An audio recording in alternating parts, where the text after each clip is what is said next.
አፍሪካ አጀንዳዎች አሏት። የልማት፣ የብልጽግና፣ የሰላምና መረጋጋት አጀንዳዎች። አጀንዳ 2063 የጦር መሳሪያ ተኩስ ድምጽ የማይሰማባት አፍሪካን የማየት አጀንዳና ሌሎችም።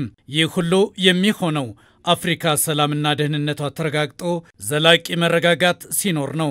ይህ ከኢፌዴሪ ምክትል ጠቅላይ ሚኒስትር ተመስገን ጥሩነህ ንግግር መካከል ነው። እንደ አህጉርም ሆነ በምስራቅ አፍሪካ ያሉ ሀገራት ያላቸውን የመልማት አቅም ተጠቅመው መበልጸግ የሚችሉት ሰላምና ጸጥታ ሲረጋገጥ ብቻ ነው። ለዚህ ደግሞ ከእቅድና ንግግሮች የተሻገረ ተግባር እንደሚያስፈልግ ጠቅሰዋል። The vision set forth in Agenda 2063 የአጀንዳ 2063 እና የጠመንጃ ተኩስ ድምጽ የማይሰማባት አፍሪካን እውን ማድረግ ግቦች ግልጽ ናቸው። ሰላማዊ አፍሪካን፣ የተረጋጋች ምስራቅ አፍሪካን እውን ማድረግ ግቦች ናቸው። ግጭት የሌለባትና የእድገት ዕድሎች የሰፉባት ቀጠናን እውን ማድረግ አጀንዳዎች ናቸው። ህልም ብቻውን በቂ አይደለም። ነገር ግን እቅዶቹን በትብብር በስራና በጠራ ዓላማ እንዲሁም ተግባር ሊታጀብ ይገባል።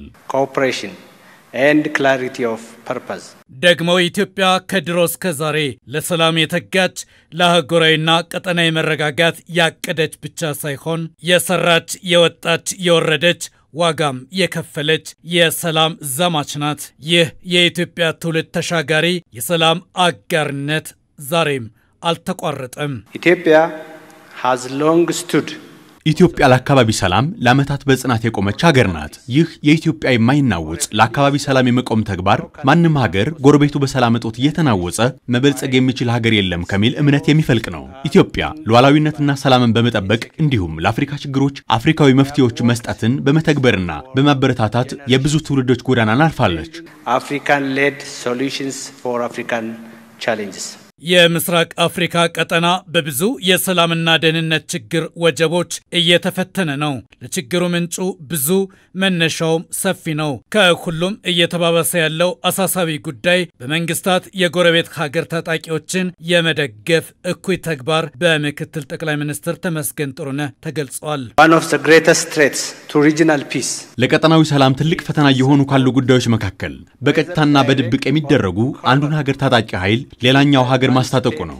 እያለፍን ያለነው በዚህ ጎዳና ነው። ውጤቱን እናውቀዋለን። ጉዳዩን በግልጽ መወያየት ያስፈልጋል። የውክልና ጦርነት አቅም ጨራሽ አውዳሚ ነው። የውክልና ጦርነቶች እያደረ የቆየ መከፋትን ያባብሳሉ፣ የተቋማትን አቅም ይቦረቡራሉ፣ ዲፕሎማሲን ከባድ፣ የሰላም መዳረሻ ደግሞ ሩቅ ያደርጋሉ። ከሁሉም የከፋው አደገኛው ነገር ደግሞ ህገወጥነት መደበኛ አሰራር የሆነ መምጣቱ ነው። አለመረጋጋትን እንደ ስትራቴጂ የሚጠቀሙ አካላትም አሉ። ይህ እንዲቆም መደረግ አለበት። ይህንን ማስቆም አለብን። በዚህ ሀገርና በዚህ ቀጠና ጎረቤቱ በሳት እየተለበለበ በጸና ሰላም መኖር የሚችል ሀገር የለም። We must call this out and we must end it. የብሔራዊ መረጃና ደህንነት አገልግሎት ዋና ዳይሬክተር አምባሳደር ሬድዋን ሁሴን ቀጣናችን እየተጋፈጣቸው ነው ያሏቸውን የሰላምና ደህንነት ጉድለቶች ዘርዝረዋል።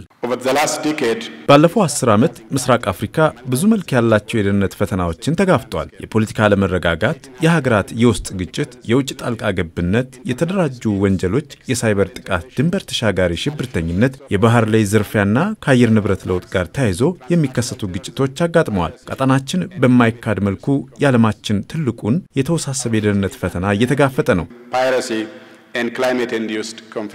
አዎ ችግሮች አሉ፣ መፍትሄዎቹም እንደዛው በእጃችን። ደግሞ ለአፍሪካዊ ችግሮች አፍሪካዊ መፍትሄ ከሚለው አህጉራዊ መርሃችን ያልተዛነፉ አሰራሮችን እንተግብር አሉ ምክትል ጠቅላይ ሚኒስትሩ። የምክትል ጠቅላይ ሚኒስትሩ 3 የመፍትሄ ሐሳቦች።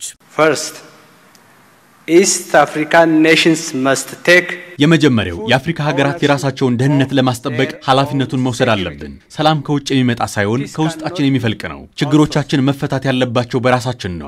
የችግሮቹ መፍትሄዎች ሊቀረጹና ሊተገበሩ የሚችሉት ከሩቅ ከሚመጡ አካላት ሳይሆን ችግሩን በትክክል በመናውቅ በእኛ በመንረዳው በራሳችን ነው። ሁለተኛ ደግሞ በቀጠናው ትብብራችንን ማጠናከር አለብን። እንደ አፍሪካ የመረጃና የደህንነት አገልግሎት ኮሚቴ ያሉ ተቋማት ለይምሰል ለምልክት ብቻ የተመሰረቱ ሳይሆን አስፈላጊ ተቋማት ናቸው። የመረጃና የጸጥታ ተቋማት በተገቢው ሰዓት መረጃ መለዋወጥ አለባቸው። ችግሩን ለመፍታት ከስምምነቶቹ የተሻገረ የተግባር ስራ ያስፈልጋል። በሶስተኛ ደረጃ የመረጃና የደህንነት ተቋማቶቻችንን ማጠናከር አለብን። We must invest in our institutions. በኢትዮጵያ በኩል ከእቅዶች ባለፈ ትርጉም ያላቸውና ዘላቂ መፍትሄዎችን ለመስጠት የተሰሩ የሪፎርም ስራዎችም ቀርበዋል። Continuous institutional reform within these services is vital.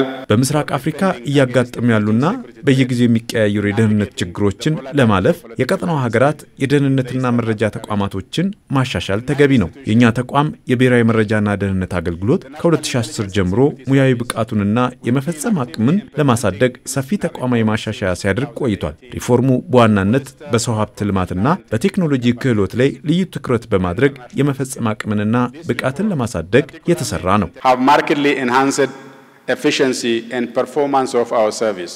ደግሞ ይህ ቀጣናዊ ስብሰባ ተጨባጭ ለውጦች እንዲታዩበት ምን ይደረግ?